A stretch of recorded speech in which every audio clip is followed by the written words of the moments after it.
Question number first हमारा, रूसी क्रांति के किन्हीं दो कारण को लिखे। चलिए हम लोग देख लेते हैं, बहुत इजी क्वेश्चन है, इसको हम लोग लिखेंगे कैसे।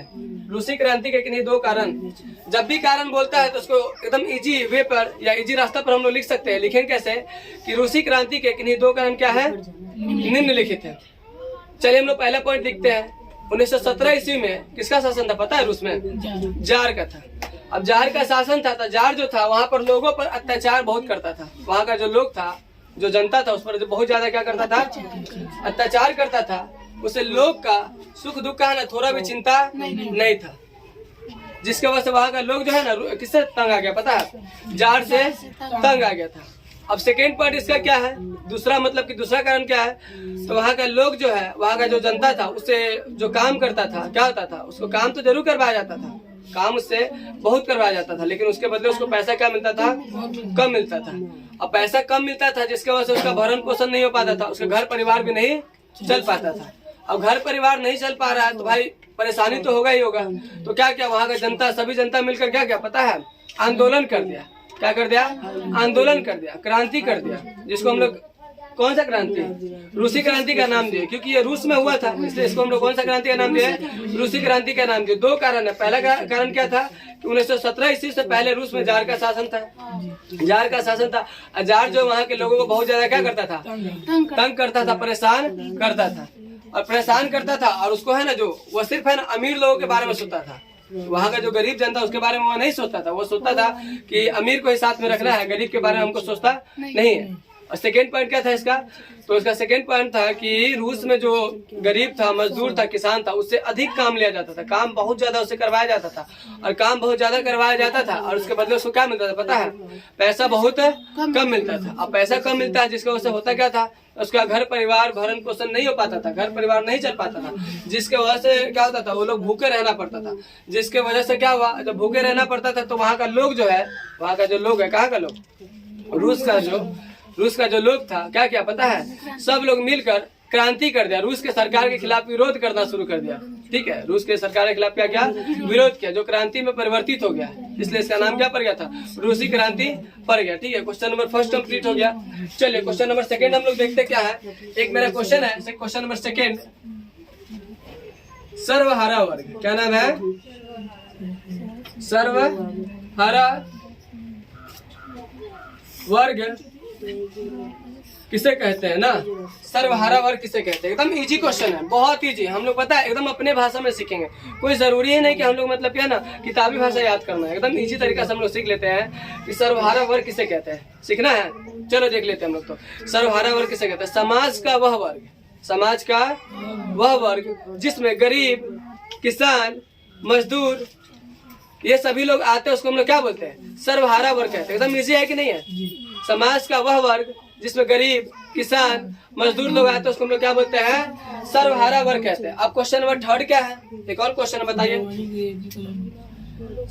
चलिए, जर्मनी के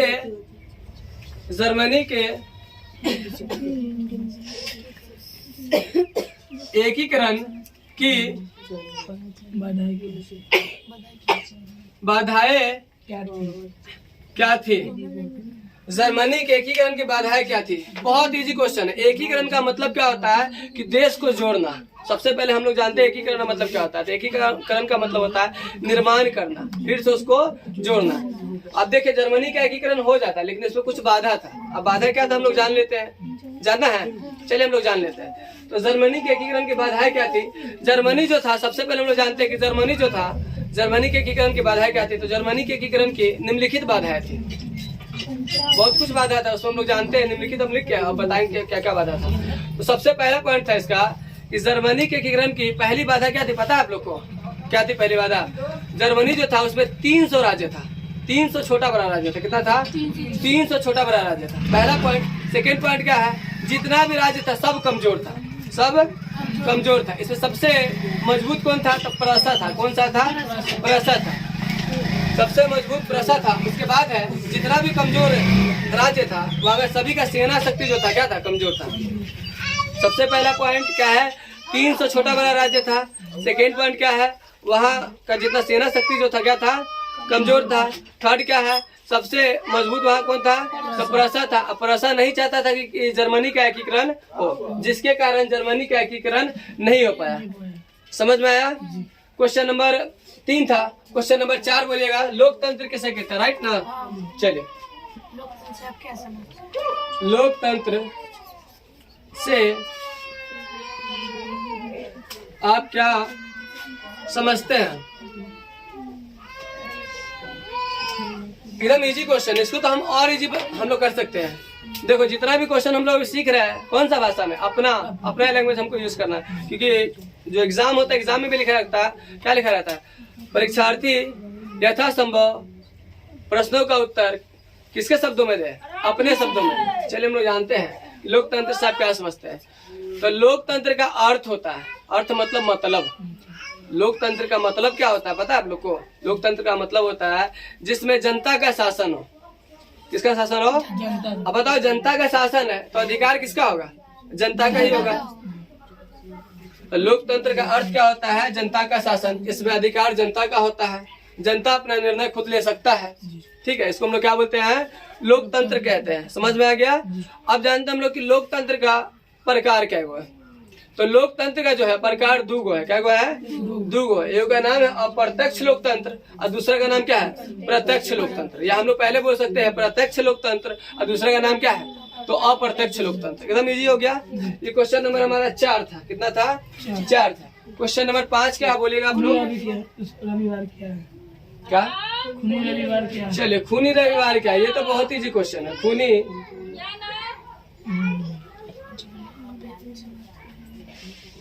खूनी रविवार क्या है? देखो, इसको तो हम लोग इतना इजी तरीके से अपने दिमाग में बैठाएंगे कि सोच भी नहीं सकते हम लोग। बहुत इजी है।